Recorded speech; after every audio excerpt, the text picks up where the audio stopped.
Um, listening to people talking this morning and just now as well, it struck me that I'm going to reflect too. In fact, it seems like reflection's a pretty good thing to do because we've pretty much tried everything now, and it gives us an opportunity to look back and say, well, that worked or that didn't, and so let's not waste our time reinventing the wheel here. Let's just pick out the things that seem to have worked. And one of the issues that people mentioned a lot this morning in particular was the need for Aboriginal people to be not just collaborators or participants or whatever, but to be, I forget who mentioned it, it might have been Nova Peris, to actually drive the bloody car, to have hold of the wheel on their country. So if you're going to work in Aboriginal country, don't bring your own car and expect to find your way. Get a local driver. And it struck me that that's sort of what I'm talking about as well, because I want to go back to the so-called COAG trials. Now, I'll just give you an indication of what those trials were meant to be about. And this is a quote. They were to improve the way that governments, probably need my glasses here, interact with each other and with communities to deliver more effective responses to the needs of Indigenous Australians. And there are some basic principles underlying that governments must work together at all levels and across all departments and agencies. And it was intended that the new approach would streamline those intergovernmental processes, and this is the key, support local Indigenous communities to regain responsibility for and control over decision-making and general planning for social and economic development. Well, that's pretty much what people were demanding this morning. But this is 2003. That's 12 years ago. Cut to the chase, there are 8 trials around the country. One of them was nominated for the town of Wadeye, Northern Territory, and it was signed off by the Tamarua Regional Council.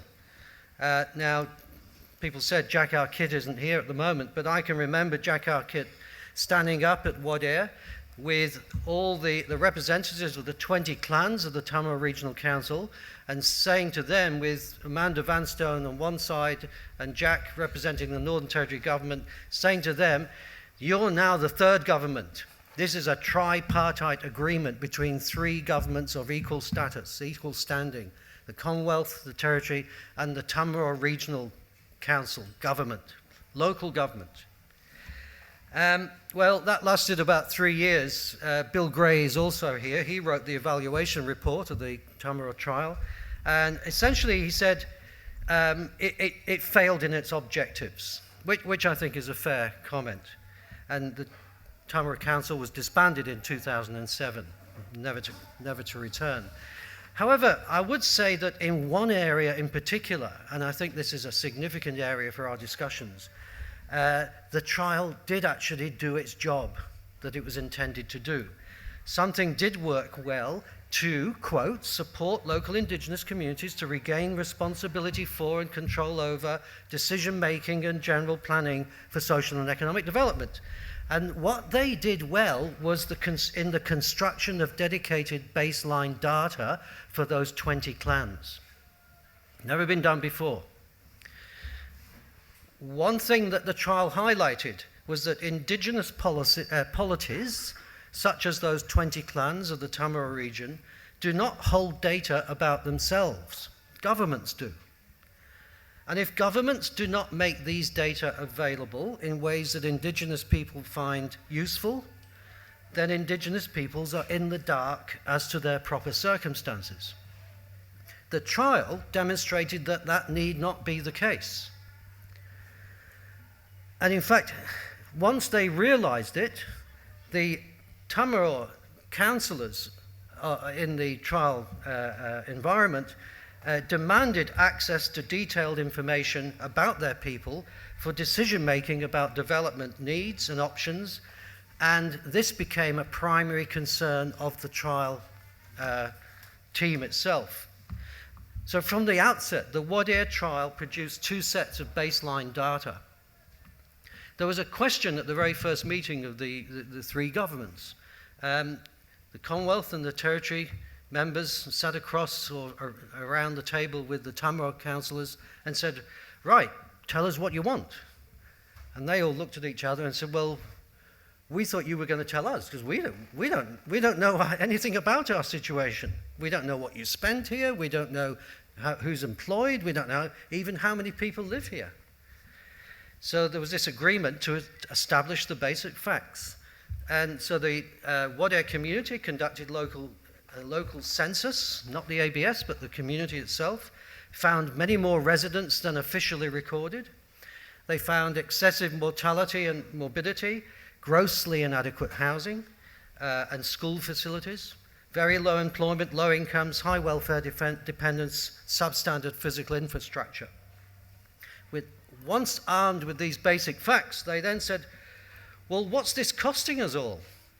I mean, this must be costing you, government, to repair our situation, and we must be losing income for our people, and you're losing taxation of those people who earn income. So we're all losers here, but just by what amount? And so they established another report which sought to determine, quantify the opportunity costs of sustaining the status quo, which is, as I said, poor housing, poor schooling, high morbidity, etc., on the one hand, what does that cost to sustain that? And what are you losing as a consequence in terms of foregone output, productivity?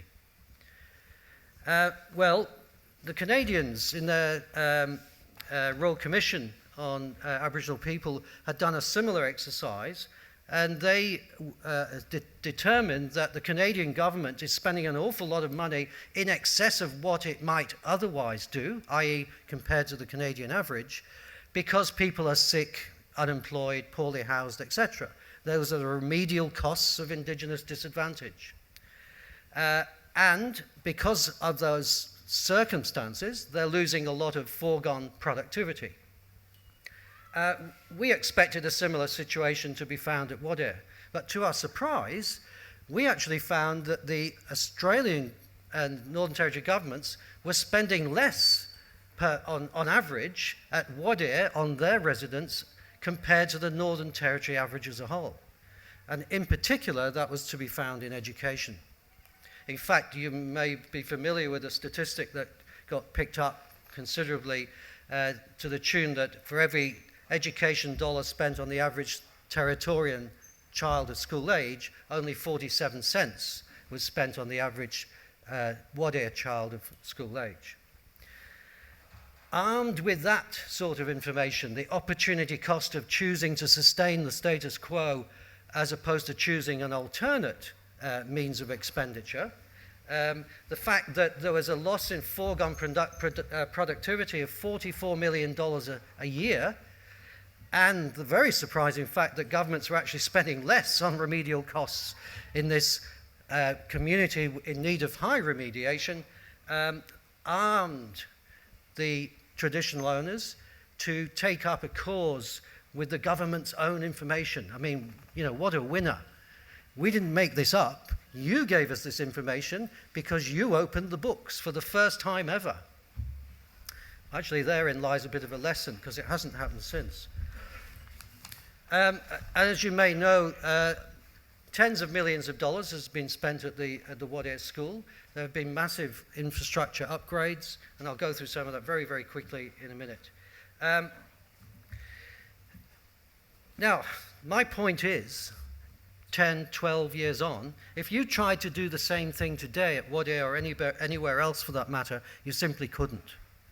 The funding isn't there, the governance framework has been eroded to enable it, and the commitment by agencies to open the books is gone. And it harks back to Brian's comments about the changes in machinery of government. You know, this was the early 200s, but now it's 2015, it's all changed. You just couldn't do this again, unless things changed again.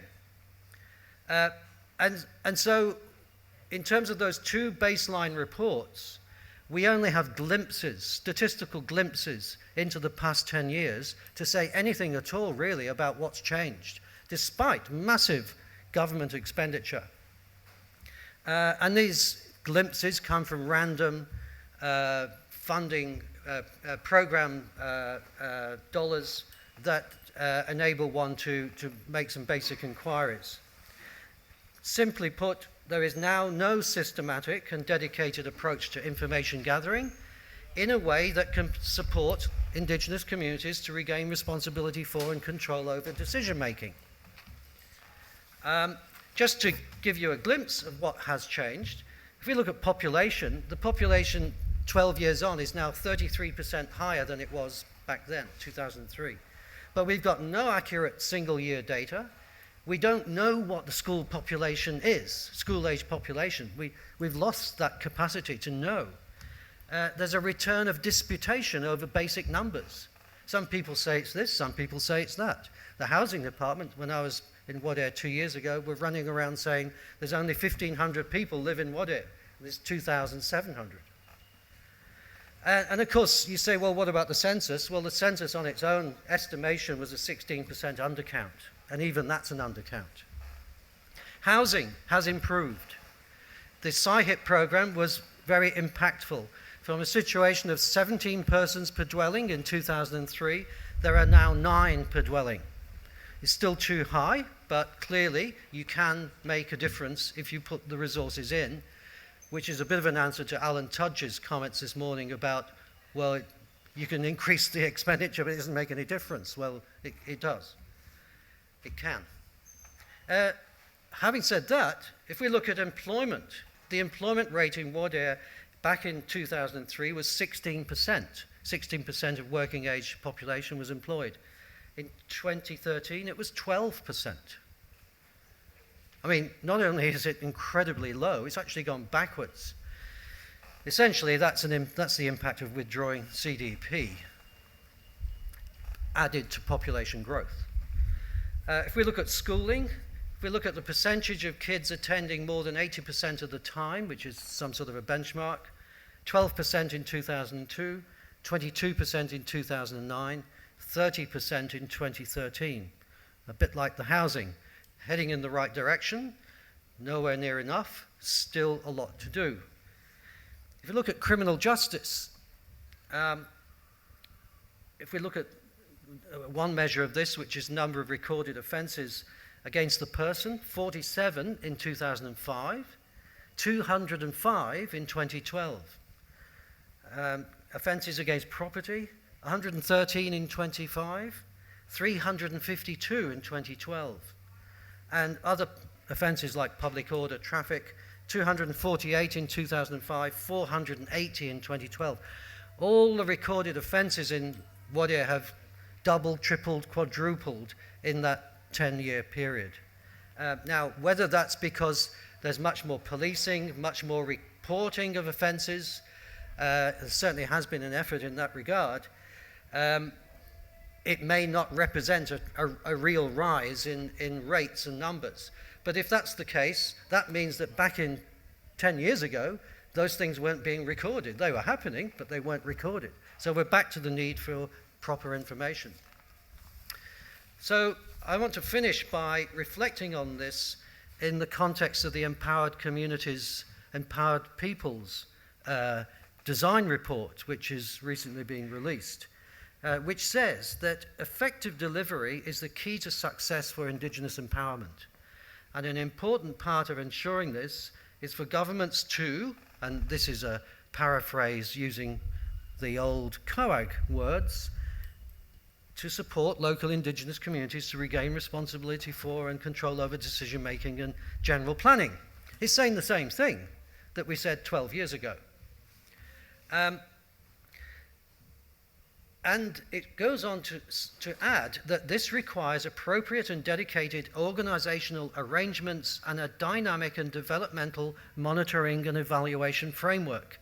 Well, that's what we had.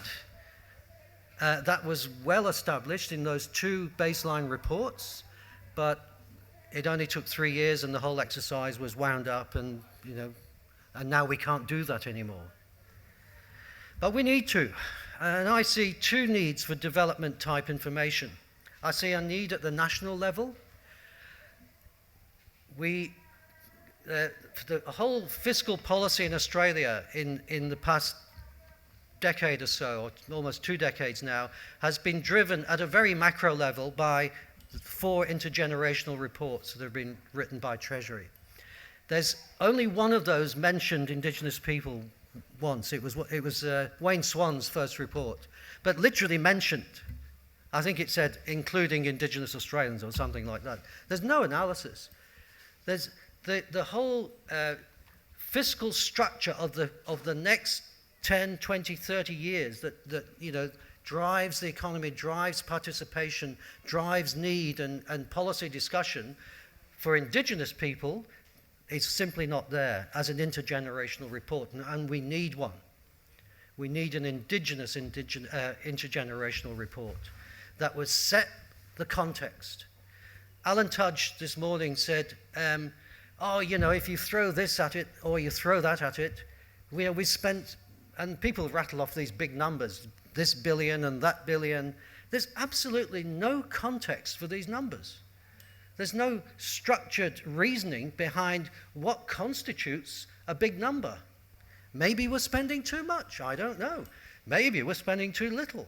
But there's only one way of evaluating that, and it's to have a proper, argued, quantified, structured case for one thing or another. And we don't have it. The other level at which we need development information, of course, is at the regional local level, the level at which Indigenous peoples organise politically, socially and economically to pursue their self-determined interests. Now, that's many and varied. I don't want to belabor this point, but let's say typically a native title group, for example. And I've done a lot of work with the Yawuru native title holders on just that point. And ultimately what we're talking about here is a need, and this comes from the United Nations Declaration on the Rights of Indigenous Peoples, a need for Indigenous data sovereignty. What that means is that Indigenous polities of whatever hue need access to and ownership of data of a type and at a scale that empowers them to identify and pursue self-determined development goals.